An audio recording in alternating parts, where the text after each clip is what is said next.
Eu queria perguntar para a Lídia, o que eu fico pensando assim, né? Você tem essa coisa de você tocar, de ter essa relação com o som, com a sala, com a reverberação, com a plateia, né?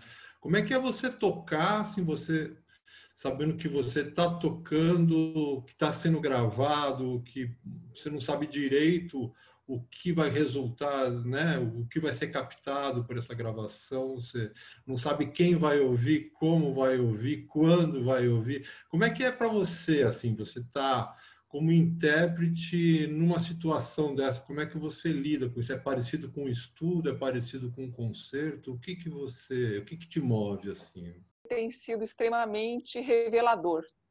Uma, porque eu sempre quis improvisar. Então, eu não tive muitas oportunidades de improvisar diante das pessoas, fazer isso em público. Então, está sendo um exercício, primeiro, comigo mesma, de buscar novas sonoridades com o piano. Eu tenho feito isso sozinha também.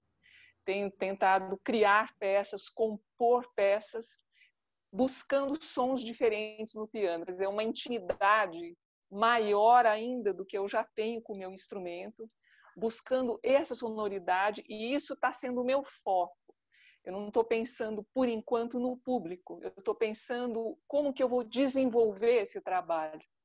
Já consegui me comunicar com a Cássia via tela, também é um desafio. Tem um desafio implícito nisso. Eu gosto de desafios.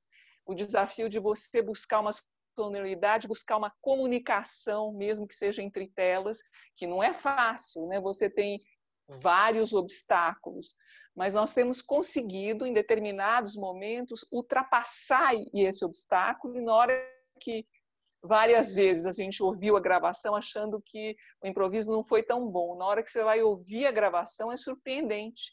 Tem até movimentos de sincronicidade, sonoridades combinadas, às vezes ao acaso. Mas isso tem sido extremamente rico, me mostrou um universo que eu não conhecia, que é buscar uma sonoridade que às vezes você não... Normalmente, quando você interpreta uma obra pronta, você tem que ser fiel ao texto e dizer o texto à sua maneira. Aqui não. Aqui é o inesperado, o acaso, ou mais que isso, uma surpresa dos resultados que você não imaginava que poderiam acontecer. Então, para mim, tem sido muito rico essa busca, e tem me alimentado nessa pandemia essa busca.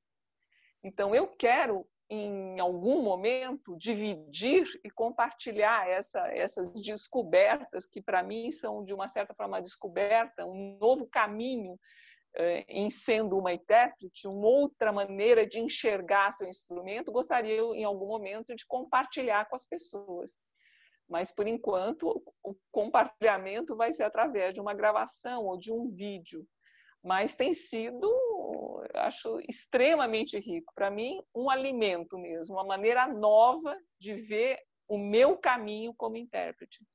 E eu queria aproveitar também e perguntar para o Danilo que fez também um trabalho de meio edição e meio de colaborativo, né? Composicional também, né? Como é que você se coloca assim? Porque você está no outro tempo, né? Na verdade, elas tiveram um tempo de improviso e você teve um segundo momento para viabilizar, para isso acontecer. Como é que é essa relação de tempo? Assim, você sente que você está fazendo uma terceira coisa ou você consegue entrar e interagir no momento? Eu acho que essa questão do tempo, a gente interage de certa forma, mas também trabalha em tempo diferido, né? Então a gente acaba pegando o material que elas gravaram e dando uma outra leitura, né? Fazendo uma outra interpretação, talvez, um pouco diferente do que elas fizeram naquele momento.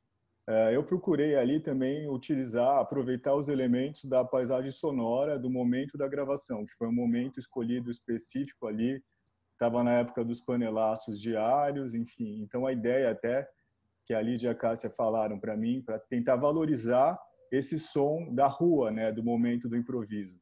Então acho que tem um outro elemento assim, além do que eu não vou chamar de extra musical, um elemento musical mesmo que compõe ali, né? Um terceiro elemento além do piano e da flauta. E eu tentei valorizar esse elemento no processamento, né? Utilizei lá filtros, utilizei outros tipos de processamento e, de certa forma, também tentando criar com esses filtros um outro tipo de realidade, né? Uma coisa um pouco diferente, um pouco de afastamento, porque as pessoas estavam cada um nas suas casas, não era uma manifestação, todo mundo na rua, cada um no seu lugar e fazendo a manifestação. Então, cada um vendo da sua perspectiva aquilo que estava acontecendo, né?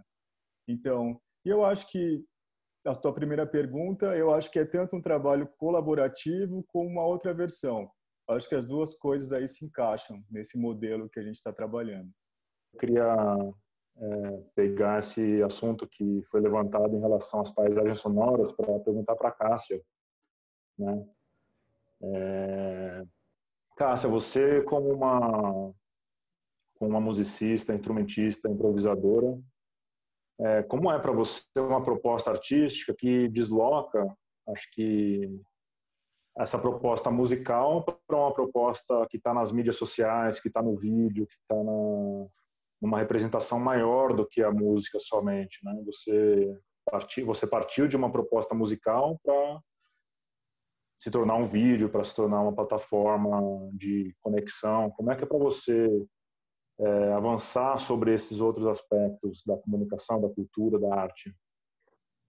Legal, Dani. O negócio, para mim, é assim, eu convidei a Lídia para fazer esse trabalho, já pensando em envolver outros artistas como vocês. Assim, nessa altura, eu também estou trabalhando com pedagogia e estou estudando outros âmbitos com outros artistas também, dessa coisa da paisagem sonora e da biofonia, da escuta profunda, enfim, estou envolvida com processos de percepção no meu trabalho acadêmico e eu acho que através disso também fiquei muito motivada em inserir esses elementos assim fazer esse convite às pessoas sobre esse projeto, né, sobre esse estudo assim do que é a interação da paisagem, do som, do ruído, que a gente já vem trabalhando com a música contemporânea, né?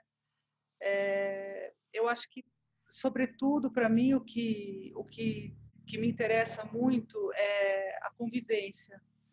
Nesse ambiente telemático que a gente tem tido assim, de maravilhoso, além da produção artística, essa possibilidade de estabelecer uma colaboração de fato. Hoje mesmo, a gente está aqui convidando pessoas que não se conheciam, que eu também conhecia algumas. Eu tenho conhecido pessoas através assim desse projeto e acho que a ideia do caderno, a ideia de fazer um registro assim diário do que vem sendo o isolamento da pandemia, assim, ela vem diluindo também a questão desse afeto tão descoordenado, né? Tão assim a incerteza do futuro, o ser humano vai se acostumando a tudo e hoje a gente já tem assim uma certa, né? Uma pausa assim, né? Tem uma coisa que decantou sobre as nossas emoções, inclusive quando a gente toca. A gente hoje tocando já prevê assim muito mais forma, estrutura, pensamento do que no início, assim, né? O nosso impulso afetivo ele mudou de lugar, assim. E ao mesmo tempo que mudou de lugar, esse desejo assim de estar entre as pessoas, de viver, de ter essa vivência telemática, assim, com as pessoas, e que eu tenho pensado muito, lanço o desafio aqui para todos nós, a respeito do que é a memória afetiva, porque a gente está e não está. E o que assim, eu sinto que existe uma diferenciação na intensidade do afeto nesse meio de convivência, assim. A gente lembra menos afetuosamente, infelizmente, porque é um prazer estar aqui entre vocês. Não sei se eu respondi sua pergunta, se eu derivei. Acho que são questões que surgem dessa proposição artística mesmo, né? Nesse sentido, eu perguntaria para a Dani, para você, por outro lado, como é que você pegar esses impulsos artísticos, essas proposições artísticas e construir uma representação em cima delas, né? Porque acho que o vídeo tem uma capacidade muito grande de comunicação, né? Então você pega um áudio e insere ali o seu trabalho artístico em cima disso, construindo uma representação, né? O que você buscou construir com essa representação, com essa construção simbólica? Eu gosto muito de partir do princípio em que eu vou deixar a maior liberdade possível para que as pessoas entendam da forma delas, dentro das referências delas, o que aquilo está representando. Então, pegar um som, uma coisa que é tão subjetiva, que pode reverberar de tantas formas, e materializar isso de alguma forma, criando algum tipo de limitação. Então, a minha preocupação o tempo inteiro era se eu estava criando uma possibilidade de expansão de quem estava assistindo, para a pessoa conseguir ir além daquilo, ou se eu estava realmente materializando aquilo. Então, eu comecei a trabalhar em cima de algumas referências que as meninas me passaram, de palavras que eram starts para esse vídeo, né, para esses sons. E a partir disso também, sensações que eu tive durante esse momento dessa quarentena, desse isolamento, e pensando sempre em como não limitar, sabe? Porque é muito complicado mesmo. Porque eu queria representar tudo aquilo que a gente estava ali vendo, mas eu não queria que as pessoas tivessem só a minha visão a respeito daquilo. E quando o Danilo me chamou para ajudar no projeto, a gente já chegou a trabalhar antes em outros projetos e a gente sempre trabalhou muito pensando nas frequências sonoras ou em frequências visuais. Então, na minha cabeça, tudo meio que representado de certa forma em que frequência que aquela imagem pode trabalhar dentro da sua mente, sabe? Então, junta aquele som, junta aquela imagem, essas duas coisas, qual é a potência disso dentro disso que a gente quer falar. Então, basicamente, esse processo.